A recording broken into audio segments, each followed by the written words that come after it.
Hello,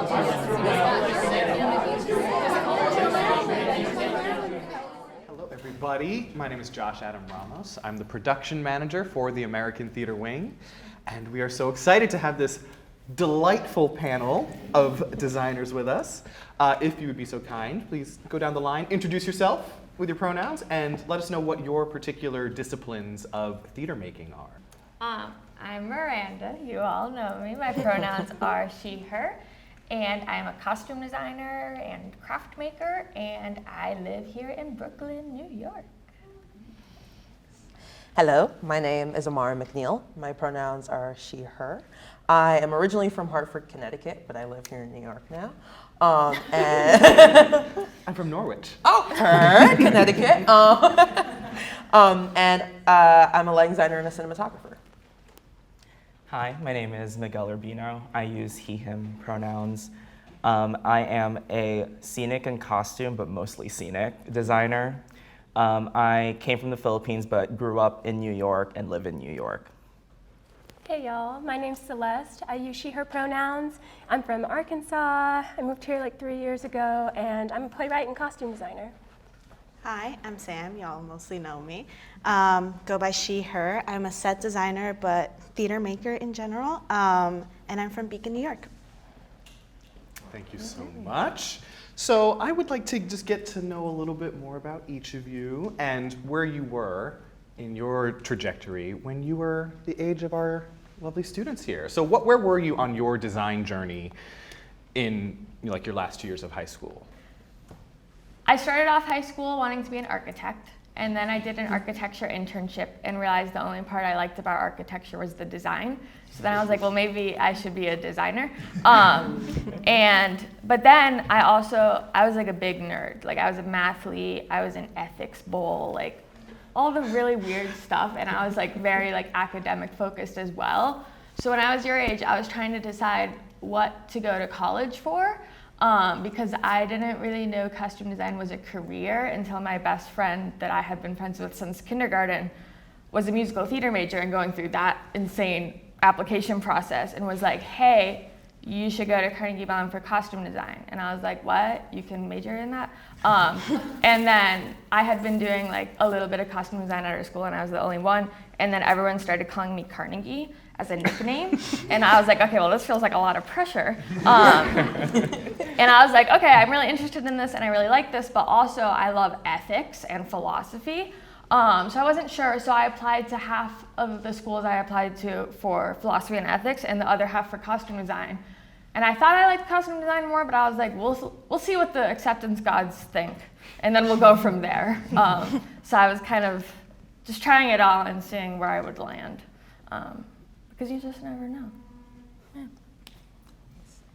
Yeah, I think I was a little unique in that I kind of knew early on that I wanted to be a lighting designer. I was grateful to go to a magnet school in Hartford, and it was a public school, but it had a pretty robust theater program.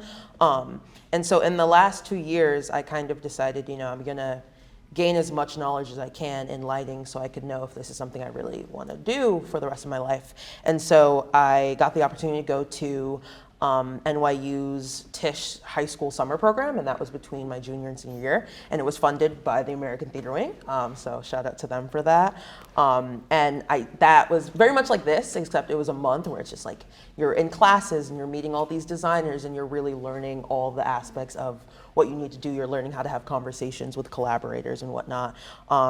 And so I think I just went full speed ahead, and I connected with like every theater I knew of around me in Hartford, and just was like, can I shadow? Like, can I be in the theater? And I mean, like I was 17, and so legally they like won't let you hang a light, but I was able to form these really strong connections. And then when I did turn 18, I was able to like start working as an electrician in those local theaters. And so I think I just like jumped head on into it. In middle school, so I migrated to this country when I was in middle school, and so I was adjusting to like the American life. And I've always been interested in theater, specifically in like acting, but then there were never really any resources going to like a public school in the Bronx, and like it wasn't until I went to a public school in New Jersey when I actually experienced a real theater program. And even then it was very geared towards acting, very minimally towards design. I think I was the only person really interested in scenic design at the time, and I didn't even know scenic design was a thing until, or was something that I could do until we did like these events with the International Thespian Society. And I was there doing like a solo musical theater event, and then I saw someone walking out with like a diorama. And I was like, oh, that seems like fun. I love arts and crafts. And then that was when I learned, oh, scenic design is like an event that I could do for these competitions, then really just fell in love with it so much more than I did with performing. And like I said, like I didn't really have any strong formal training. It was all self-taught. And I applied to schools. I wanted to move back to New York because I was in New Jersey, my parents moved me there, and I said, how dare you? And so I was looking for undergrad programs in New York City that had a design program. That was when I discovered Marymount Manhattan College, and so I went there, and from that point on, just really knew I wanted to be a designer. I didn't know that technical theater existed when I was in high school. I wasn't interested in theater at all, but I knew I wanted to be an artist. I thought maybe I wanted to be a painter. So I applied to fine arts programs for undergrad, and it wasn't until my like freshman, sophomore year that I got interested specifically in costume design and theater. I didn't know theater existed until I was like in 7th grade, I think, when my family actually, they work in like house cleaning and stuff like that, and they were hired by our local theater company to clean their like wardrobe rooms and stuff like that, and through that they got tickets, brought me to see a show, and I immediately fell in love. So I started off acting in like my middle school and high school shows, but I knew like in the back of my mind I was like, I need to be a doctor, I need to be this, I need to be that, because that was always the expectation. And then I think I had a like full-on crisis moment in junior year of high school, and I was like, I don't actually want to go into science because I don't like that. The only thing that makes me happy is being on stage or just being near theater. And then I didn't get cast into my high school show, and I was like, okay, so I can't be an actor because I'm not good. And so I immediately started looking for some other way to continue just being part of that world, and I turned to like one of the parents who helped build the set, and I was like, what do you do? And he was like, oh, I do set design. And I was like, teach me everything because I need to start applying for schools in a month. And so I immediately signed up for art classes for my first semester of senior year, used everything I learned there and built like the most horrendous portfolio, and started applying to schools with that. And also just like learning how to like actually draw like models and sets from that person from high school. And yeah, that's kind of like what ended up leading me to applying for schools. And I was still also applying to other like psychology programs or anything else because I wasn't sure if I was going to get in. And then I met Clint actually when I was applying to Purchase College, which is a school I ended up going to. And our conversation during my interview ended up being the turning point for me deciding to actually pursue this as a career, and I ended up going to Purchase because of that. Yeah. I love that. Okay, so college. What is or was your experiences in college? Did you feel supported? Did you feel like your programs were robust enough? And do you feel that higher education is necessary for a career in theater design nowadays? This is popcorn, whoever's ready. I'm ready. Go for it. Okay. So I went to Carnegie Mellon, which we've established, and I had a great time, I'll be honest. It's a really, really, really intense program, and a lot of people don't have a great time, but I'm crazy. And I was always like, I just wanted to do things at all hours of the day, and that's what you have to do at Carnegie, so it worked for me. It does not work for everyone. I would not recommend it to everyone. It is for a very specific type of person, but I really liked it there because one of the things I struggled with a lot in high school was feeling lonely all the time. I was not great at friends, not great. Like I never had like a community, and I was into so many niche things that I was often the only person doing it. So I didn't have like a group, I didn't have like a team. I was the only costume designer. I was a baton twirler, except my school didn't have a baton team or a marching band. So at halftime, it was just me in the middle of the field for 4 years. Like I was alone. I was the entire halftime show. So like my entire high school experience was just like clouded by this like sense of loneliness. And I also went to a very new high school. The high school was only 4 years old when I was there. So it was like, nothing was established. Like I was just like creating this path the whole time, and it was exhausting.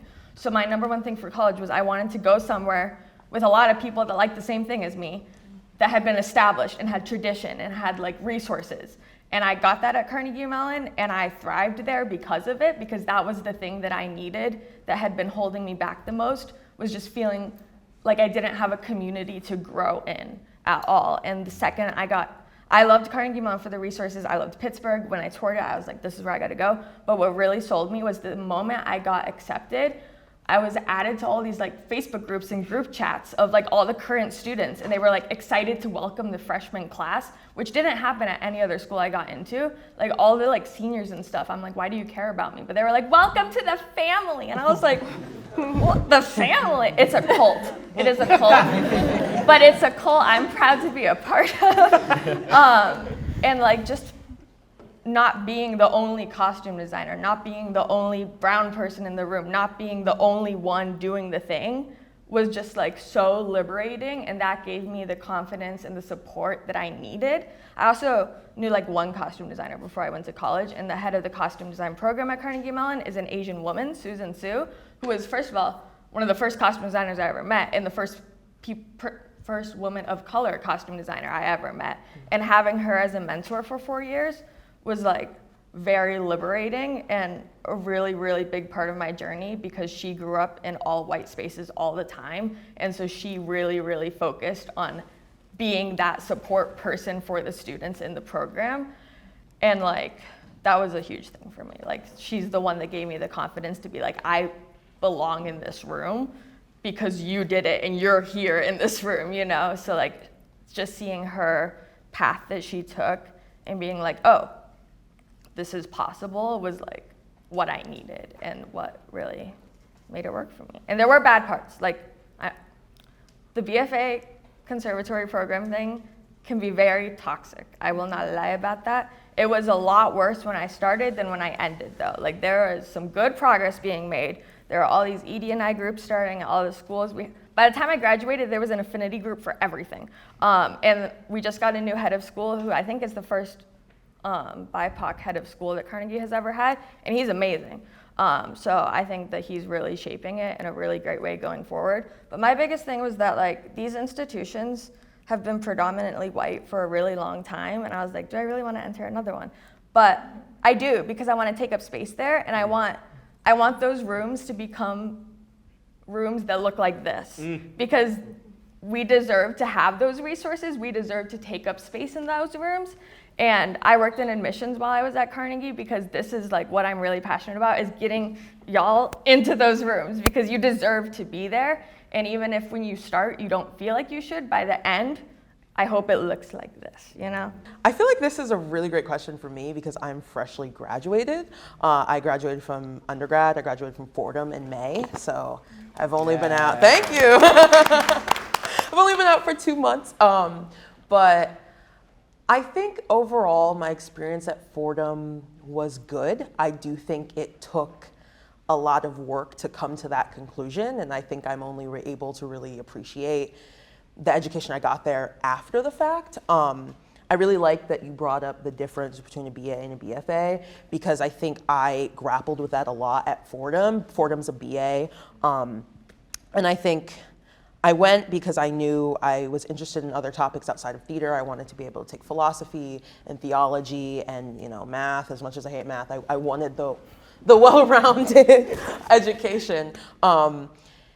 And the downside to that is that you're taking less classes in theater. And so I had a lot less formal education in lighting specifically. And so I had like a single drafting class that wasn't lighting specific. And I was basically kind of learning set drafting. And so a BA doesn't necessarily give you the hard skills that a BFA will like drill into you. But one thing Fordham was great at is letting me design. Fordham has 4 main stage productions a year, as well as anywhere from 7 to 10 student-led productions every semester. And so you are always working on a production. I think I worked on at least like 2 every semester. I designed 5 shows in my time there. And so what you're not learning in your classes, you're learning from very hands-on experience, and I think I loved that about Fordham. And it's really frustrating when you're in it, because as you hit roadblocks, you kind of feel like, oh my God, I have to figure this out by myself. Like I don't have, you don't have a lot. You can go to your professors, but you're not getting that support in class. You're not actually learning the skills in class. It's a lot of time on your own, but that does help me now, because when I go into a space and when you go into the real world, you know how to deal with that and you know how to problem solve, because that's all you've been doing for 4 years. And I think similarly, Fordham was interesting for me because I came from a predominantly black and brown middle and high school. And so I hadn't been in a predominantly white space for years. That was really hard for me. And I think I experienced, honestly, a lot of depression because of it. But I do think that things are changing. The emphasis I will make is like, students, like we are leading that change. And I love that you brought up affinity groups, because like at Fordham, like I literally created a group called the BIPOC Theater Alliance at Fordham. And as part of that, we did create affinity spaces for BIPOC and queer theater makers to feel like they could have a community and people to go to when things do arise, because I think things arise every day when you're talking about serious issues. And similarly, we fought to get a new head of the program. The new head of our program is a woman of color. The new associate of the theater program is of color. And so the students were able to really exercise our rights, as the people paying for educations and the people making up the majority of the institution. Like I don't think Fordham wanted to listen to us, but we made it so that they had to listen to us. And I think that's important to remember, of like, you don't know where you're gonna end up. You don't know what the experience is gonna be like. Like you could very much end up at a university that you didn't know is like awful and horrible and toxic. But I think remembering to not lose faith and like how much power you do have in that moment, and like create community, talk to everyone, like talk about what stresses you out. And so that's what I would say about college. I also think in terms of whether or not, like the question of whether or not college is necessary, I've heard a lot of people say that it's not, and I do believe that theater is one of those few industries where you could have a thriving education without college. I will say,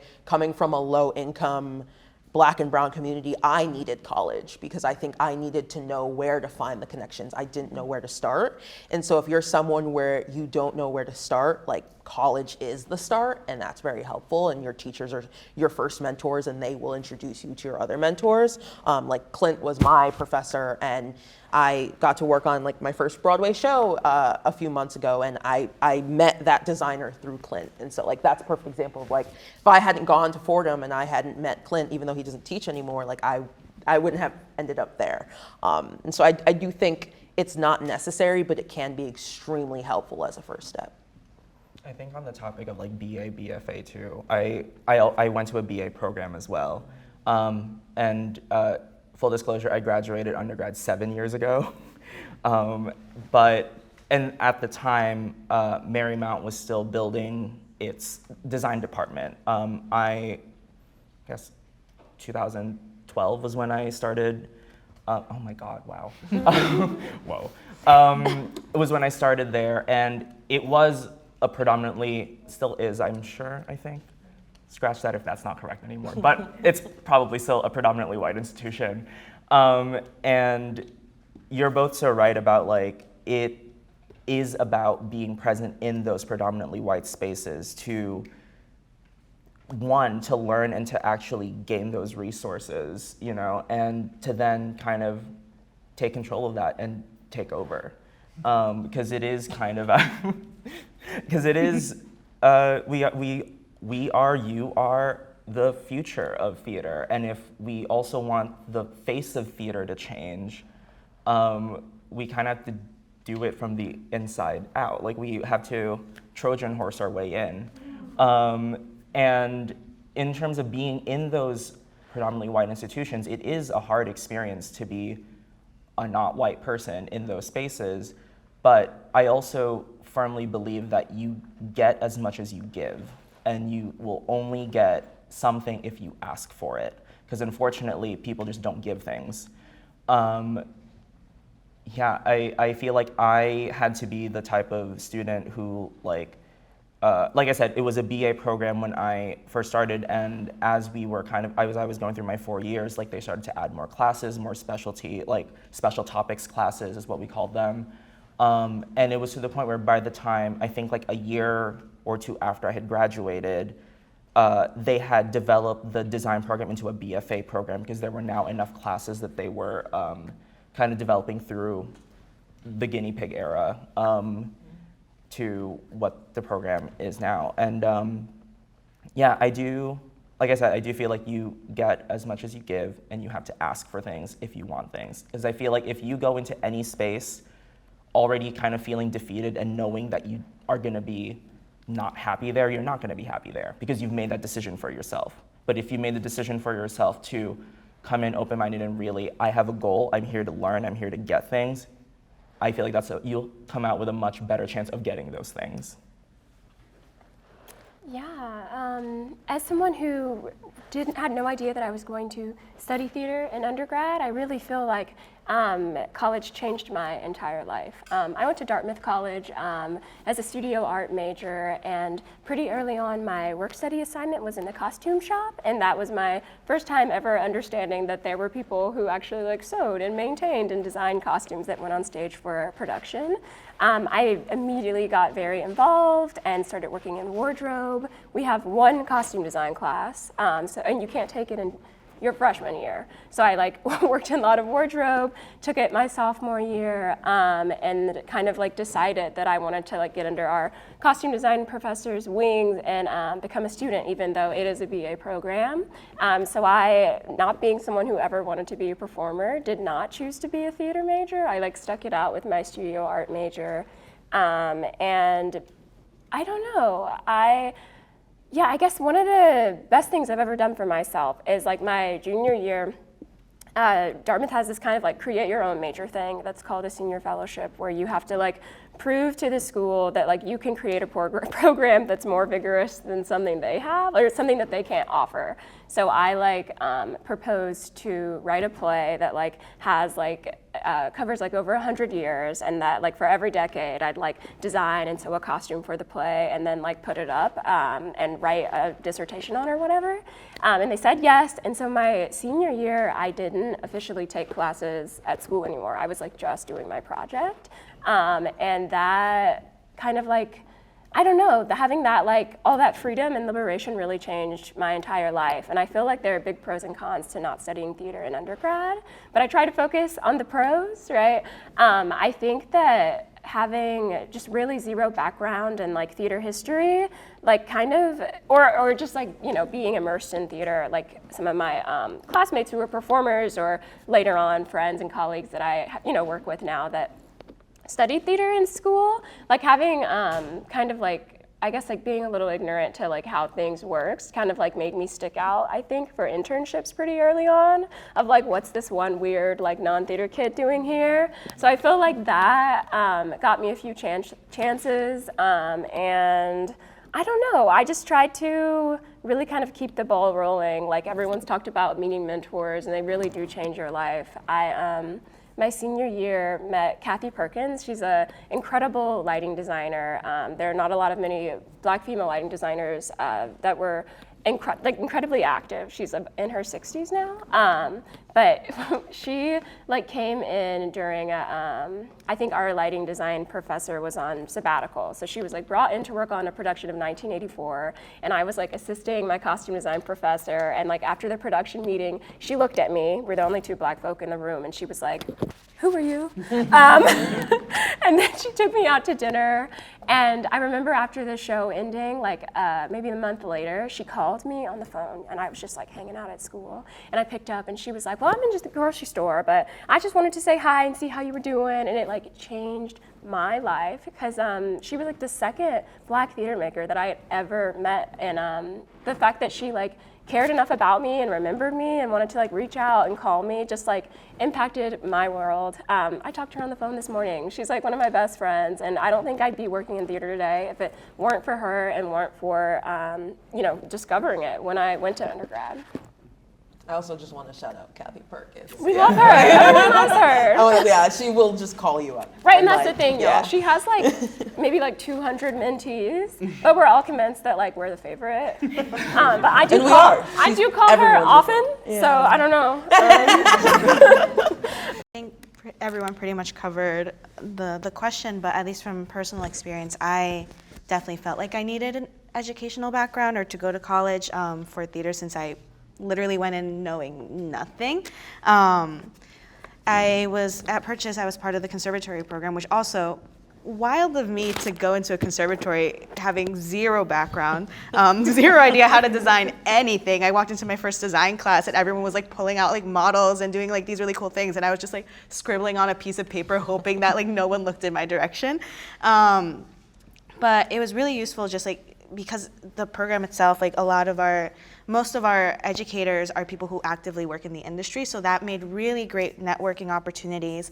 And I mean, even though I was part of the conservatory, I was able to meet so many other people, not only from my specific program, but I met a lot of people who were like in the music programs or in the BA, and I collaborated with them on a bunch of things, or in the dance programs, or even in the just general visual arts.